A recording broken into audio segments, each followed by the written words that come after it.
আসসালামু আলাইকুম বন্ধুরা, সবাইকে সিস্টার্স কিচেনে স্বাগতম। গরমের দিনে আমরা কিন্তু শরীর আর পেট ঠান্ডা করার জন্য বাড়িতে নানা রকম শরবত বানিয়ে খেয়ে থাকি। আজকে ঠিক সেই রকম রিফ্রেশিং শরবতের রেসিপি শেয়ার করব। এটা বানানো ভীষণই সহজ আর উপকরণও লাগে খুবই কম। কিভাবে বানাবো এই শরবতের রেসিপিটা দেখে নেওয়া যাক আমার আজকের এই ভিডিওতে। লেবু পুদিনা শরবত বানাতে নিয়েছি এইখানে পুদিনা গাছ। এখন পুদিনা গাছের থেকে পুদিনা পাতাগুলো তুলে নেব।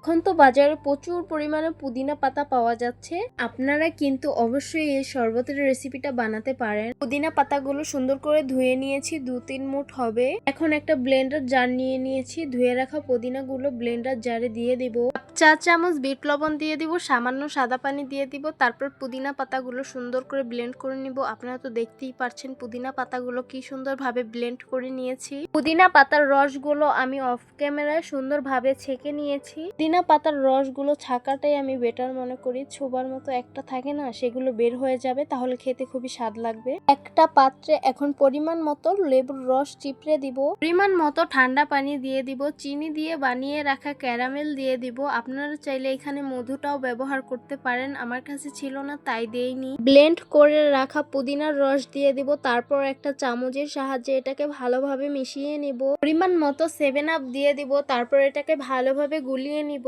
আমাদের পুদিনার শরবতটা হয়ে গেছে, এখন আমরা পরিবেশন করে নিব। তো দেখতেই পাচ্ছেন কি সুন্দরভাবে পরিবেশন করে নিলাম। আশা করি আমার আজকের এই পুদিনা পাতা এবং লেবুর শরবতের রেসিপিটা আপনাদের ভালো লাগবে। ভালো লাগলে আপনারা অবশ্যই এরকম ভাবে বাড়িতে বানান, আপনাদেরও ভালো লাগবে। ভীষণই রিফ্রেশিং একটা ড্রিঙ্ক। যে কোনো দিন বাড়িতে দুপুরে হোক বা সন্ধেবেলা বা বিকেল বেলা যখন ইচ্ছে তখনই কিন্তু আপনারা শরবতটা বানিয়ে খেতে পারেন। আশা করছি আজকের এই ভিডিওটা আপনাদের কাছে ভালো লাগবে। সবাই ভালো থাকবেন, সুস্থ থাকবেন আর সিস্টার্স কিচেনের সাথেই থাকবেন। আবারও কথা হবে কোনো নতুন ভিডিওতে। আল্লাহ হাফেজ।